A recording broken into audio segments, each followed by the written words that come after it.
Hi everybody, I'm Anna Laura. I'm in your chem class. Maybe not, maybe I am. But anyways, I'm here to talk to you today about problem number 77. It's page 120 in your chem book. Anyways, this was the problem from last night's homework, and I just wanted to go over the explanation because I'm sure that some of you guys did not understand. At least I think, yeah, 77 was last night's homework. So, the problem reads, many homes in rural America are heated by propane gas, a compound that contains only carbon and hydrogen. So just knowing that, little magical dry erase board, we have carbon and hydrogen, okay? And then it says that complete combustion, which we know that means that it will add oxygen. Complete combustion of a sample of propane produced 2.641 grams of carbon dioxide and 1.442 grams of water as the only products. Find the empirical formula of propane. So, we're going to start with, as it was a given, that we have carbon and hydrogen and oxygen, and then it's going to yield carbon dioxide, which we have 2.641 grams of, and water, H2O, which we have 1.442 grams. Okay, to start with, we are going to start with, because basically to solve the equation you got to know what you're going to start with. And so always in your equations we are going to go and try to find, because we care about how many moles the carbon and the hydrogen is, we're going to try to find how many moles on this side the carbon and the hydrogen are on. So to do that, out of this total 2.641 grams, that contains both carbon and oxygen. So we need to find the percent and then change it to grams of the amount carbon is.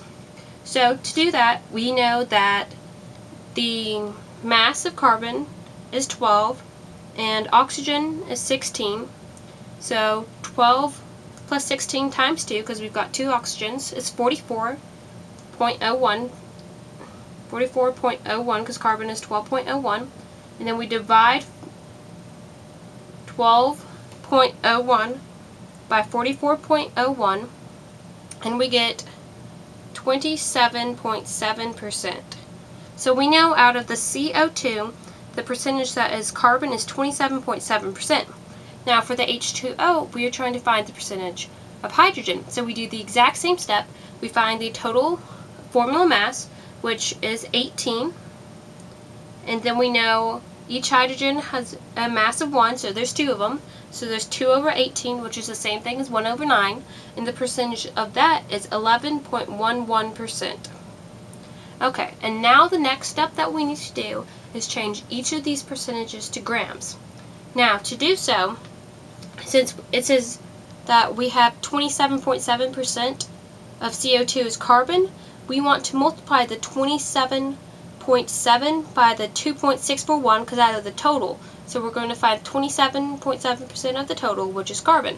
So when you do that, you end up with the answer 0.720 grams. So this answer right here is the number of grams of carbon right here. And we'll do the exact same thing to the hydrogen over here. So we're going to multiply 11%, 0.11 times 1.442, and the answer for that is 0.16 grams. Now, the next step is to realize that what you have on one side, you will have on the other. So you will have on this side 0.720 grams of carbon, and you will have 0.16 grams of hydrogen. Now, when we do this, now we want to convert back to moles to find the formula mass. And why we are converting back to moles is you have to change to moles, and the formula for moles is moles equals grams over formula mass. Okay, and since we have the formula mass, we have the grams, we're going to divide by the formula mass. And the formula mass for carbon is 12, and the formula mass for hydrogen is 1. So we'll divide each by 1, and this will be the next step to getting the moles. So 0.720 divided by 12 is 0.06, and 0.16 divided by 1 is 0.16. Now the next step that we need to do, the final step before the change to moles, is we always divide by the smaller number.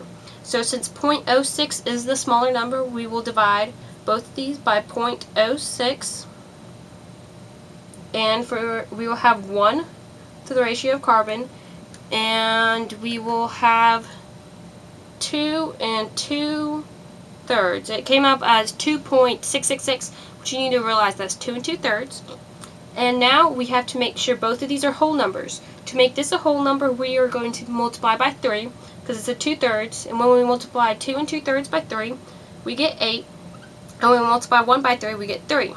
So the empirical formula is C3H8.